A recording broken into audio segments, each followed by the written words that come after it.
నిన్న ఏపీ ఎఫ్డిసిసి ప్రమాణ స్వీకార కార్యక్రమం ఏదైతే చైర్మన్ సంబంధించి డైరెక్టర్ సంబంధించి జరిగిందో ఆ కార్యక్రమంలో పూర్తి స్థాయిలో బాలకృష్ణ గారి ఆధిపత్యం అయితే కనపడింది.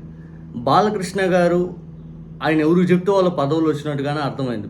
ఎందుకంటే సుమన్ గారు బాలకృష్ణ గారు నా ఫోన్ చేసి చెప్తే ఆశ్చర్యపోయానన్నారు. ఆ తర్వాత కొంతమంది ఇలా బాలకృష్ణ గారిని ఎక్కువ ప్రైజ్ చేసుకుంటూ మా వెనకుండి నడిపించి మమ్మల్ని ఇలా తీసుకొచ్చినందుకు బాలకృష్ణ గారి కృతజ్ఞతలు ఐదని ప్రతి ఒక్కరు చెప్తా ఉన్నారు. కానీ ఇదే అంశం పైన ఎఫ్డిసిసి చైర్మన్ సంబంధించి గతంలో పవన్ కళ్యాణ్ గారు భారీ బహిరంగ సభలో ఏఎం రత్నం గారికి హామీ ఇచ్చారు.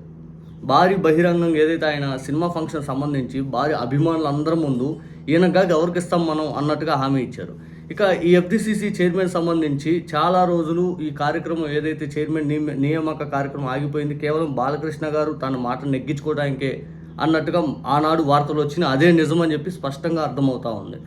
అసెంబ్లీలో నాడు చిరంజీవి గారిని ఉద్దేశిస్తూ బాలకృష్ణ గారు అన్నమాట, ఆ తర్వాత ఆ బాలకృష్ణ గారు ఎఫ్డిసిసి చైర్మన్ విషయంలో గట్టిగా కూర్చొని నా మనిషికే చేయాలి అని గట్టిగా నిలబడటం, ఆ తర్వాత పవన్ కళ్యాణ్ గారు ఇచ్చిన హామీ కంటే కూడా బాలకృష్ణ గారికి ఇక్కడ ప్రయారిటీ కనపడటంతో మళ్ళీ పవన్ కళ్యాణ్ గారి అభిమానుల్లో పవన్ కళ్యాణ్ గారి మాట చెల్లుబాటు కావట్లేదు ఈ ప్రభుత్వంలో అని మరొకసారి చర్చనీయాంశం అవుతా ఉంది.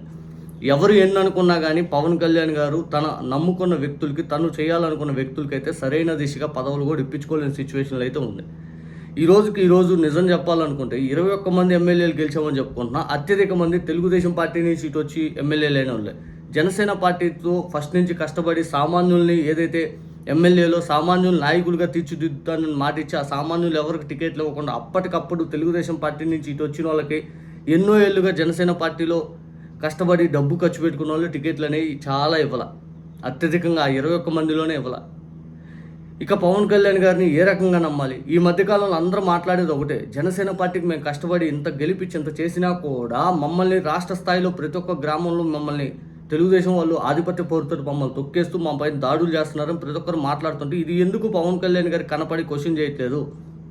ఇది ఎందుకు ఆయన కనీసం స్పందించట్లేదు? మమ్మల్ని వాడుకొని మా ఓట్ల కోసం మీరు చేయండి, నేను నా మాట నెగ్గిద్ది అంటే ఆయన మాట నెగ్గక వాళ్ళ మాట నెగ్గించుకుంటూ పూర్తిగా వీళ్ళని అధికారం అనే ఒక ట్రాప్ అనేది వేసి మందే అధికారం అని చెప్పి కనీసం వీళ్ళ పనులు కూడా జరగకుండా చేస్తుంటారు. నిన్నగాక మొన్న కల్లూరులో జరిగిన ఘటన ఏంటి? దాసరి రాము గారు రోజు మాట్లాడేది అదే, మా కాపులకు సంబంధించి టీడీపీ వాళ్ళు దాడులు చేస్తూ ఉన్నారు అని చెప్పి. ఇక రాష్ట్రంలో ప్రతి ఒక్క కాపులు ఎవరైతే ఉంటారో వాళ్ళు ప్రతి ఒక్కరు ఇప్పుడు బాధపడుతున్నదే. పవన్ కళ్యాణ్ గారు ఈరోజు మాట్లాడవచ్చు, నాకు కాపులు వేస్తే నేను డిప్యూటీ సీఎం అయినా, నేను గెలిచానా అని. కానీ ఆనాడు నాకు కాపులే చేయండి, కాపులు పెద్దన్న పాత్ర పోషించండి, కాపులు ముందుండండి 5 అని చెప్పి వాళ్ళని వన్ సైడ్ ఎలక్షన్ చేయించాడు కదా. మరి ఈరోజు ఎందుకు పవన్ కళ్యాణ్ గారు ఆ మాట నిలబెట్టుకోలేకపోతున్నారు?